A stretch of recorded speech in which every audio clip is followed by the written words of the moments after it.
Hey guys, welcome to another video. And in this video, I wanted to talk to you guys about something that I feel like isn't really talked about too much. And those are just some of my failures, I guess, getting specific with certain places in dental school where I've come up short. And because I feel like on YouTube you tend to see, even if you see blogs and things like that of people, they might fail like an exam, or they might have a bad, a bad day or something. But I feel like if someone ever fails a class, you don't really see them talk about that much. So I guess this is just my video where I'm just being honest with you guys and telling you that dental school has definitely been tough on me, physically, emotionally, and mentally. Like last semester, I think the pandemic definitely didn't do much to help with all of that. But yeah, I was looking forward to taking dental anatomy and the dental anatomy lab course, but those classes both just didn't end up going the way that I would have liked. And in dental school, at least at the school that I go to, I don't know if it's like this at all the dental schools, but with our school, whenever you fail a class or a lab, essentially what you have to do is, they call it remediation. And and in most cases, what they'll have you do is they'll basically have you take an exam. And so if you pass this exam, and it's usually like a cumulative exam or something, if you pass that exam, essentially they'll give you a C for the class. So fortunately, in most cases, you don't have to retake the class as long as you pass the remediation. And so I think, going back to, dental anatomy during the semester and everything, I was just super excited to take the class because I was excited to learn about the teeth and everything. But I think what I didn't realize was just how much there is, I guess, when it comes to terms to describe the teeth. Because I had taken a dental assisting class maybe like a year or like a year and a half before dental school started, and we got like a brief overview. So we learned like the teeth numbers, we learned about like what mesial means, what distal means, but I just didn't know there was so much more to it. I didn't know that we literally were just learning about 5% of the terms that you can use to describe different teeth surfaces and different characteristics related to teeth and things like that. And I think it just made it tough because I felt like the teaching structure, the way the class was taught, wasn't necessarily conducive to the way I would have preferred to learn things. Like, for example, our class was mostly based off of an app, and I'm used to just learning off of PowerPoints. And so that was an adjustment. And with each tooth on the app, there's just so many different facts that I often just found myself feeling overwhelmed and getting frustrated with all of the information. And when we had our first midterm, I feel like I was so overwhelmed and I was so stressed out that I didn't study as hard as I would have liked, because there were so many facts about each tooth. And I was thinking, okay, if I study, 990 facts, and it's the 10 facts I don't study that are on the quiz or on the midterm, I'm still gonna fail. And what made things even more stressful was our dental anatomy lecture midterm was only like, I think it was like 20 questions, and then the dental anatomy lab midterm was like 10 questions. So basically there was such little room for error.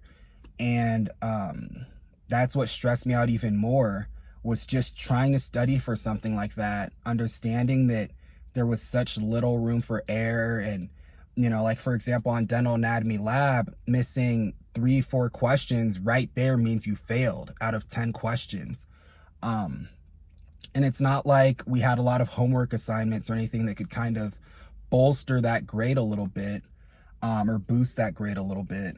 And so all of those things kind of combined to really stress me out. And what I didn't know was, I didn't know that at the time that I didn't know at the time that um, that there was this group called ASDA, and I didn't know that they were having a review before our midterm. So I just didn't go, and I didn't attend the session on Zoom, thinking that they only helped us with other courses.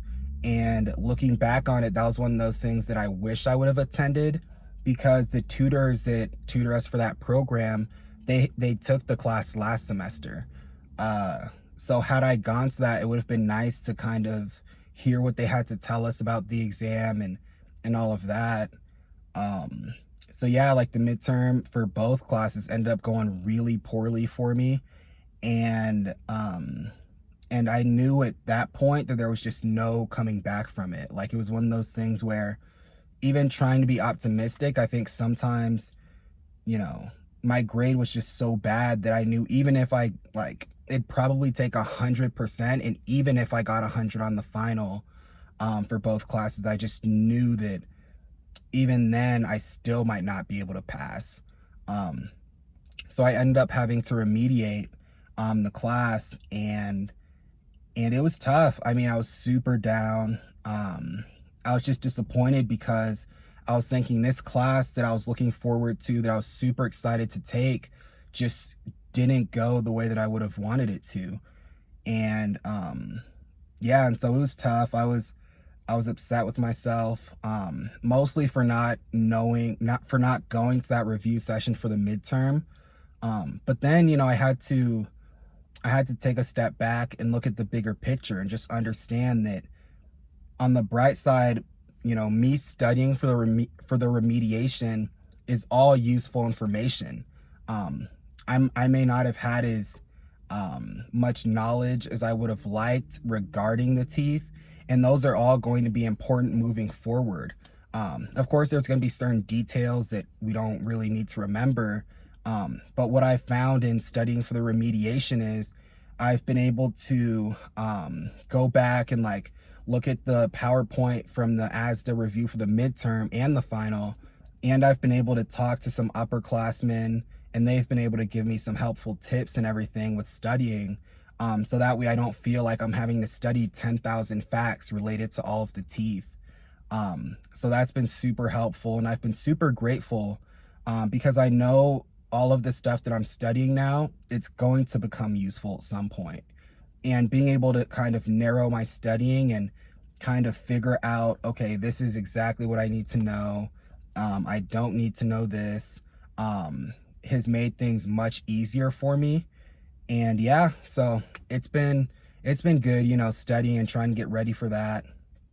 And, just keeping the bigger picture in mind, just understanding that even though the class didn't go the way I wanted the first time, just understanding that it's all a learning process, and learning this information is going to make me better.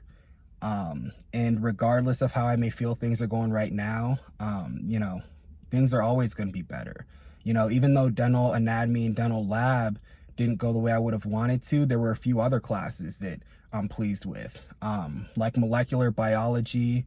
I had struggled a lot in the past with biology and everything, and that class ended up going well. So even though, there were some bad things that happened last semester, there were also some good things that happened. And there were definitely some things I did that I'm proud of. And I just need to kind of figure out, what I did well on those things, and just really apply those moving forward. Because another thing that I guess I relearned about myself was, and dental anatomy taught me this, was the more stressed I get for something, the less productive I am when it comes to getting ready for it. So the more time that I spent getting stressed out and focusing on, the exam and how there were so few questions on there for the material that we covered, the more stressed I got, and then the less I wanted to study for it. Because the more that I started to tell myself that I was kind of screwed, and it wouldn't matter how much time I put in, I still wouldn't end up doing what I needed to do. So yeah, that was the biggest thing that I really got from it, was just learning how to not let stress get the best of me. I think a little stress is natural, a little stress is going to happen, but allowing myself to get so stressed to the point where I lost focus and I lost sight of what I really needed to do, I think that was kind of my undoing, I guess, when it came to dental anatomy. So I learned that, you know, I need to focus on just preparing to the best of my ability and trying to focus less on the outcome and focus more on how I'm preparing and how I'm studying leading up to, you know, exams. So yeah, you guys, I just wanted to make this video and talk to you guys and tell you that, you know, even though I have to remediate dental anatomy and dental anatomy lab, you know, I know that it's going to be okay. You know, I know that it's just part of the process. And I hope that by me sharing my shortcomings in dental school so far, that you'll feel like it's okay. You know, you're going to come up short sometimes, but I just hope it inspires you guys to just keep going and keep trying and just to learn, to just constantly learn from, you know, whether it's you know, you came up short in something or something didn't go the way that you wanted to. I think the key is just always trying to learn from, you know, various mishaps and adjusting and then moving forward. Instead of beating yourself up and just getting down on yourself, you know, the key is just to always try and get better, always learn, always keep moving forward and just keep going. So in case you guys are, you know, struggling in school or in life or anything, just understand, like, you know, there's so much to still build upon. There's so much to learn. And that's what I'm also enjoying about school, is just being surrounded by such smart students and such smart faculty, and being able to learn from them is truly a blessing. So I just wanted to make this video just for anyone who feels like they're alone and, you know, they're failing, or just for anyone that feels like they're the only one in their class that's struggling, or, you know, that's not doing as well as they'd like. So I hope this video helps you guys out. I hope it inspires you. And if you guys like the video, feel free to like, comment, and subscribe. And I'll talk to you guys in the next video.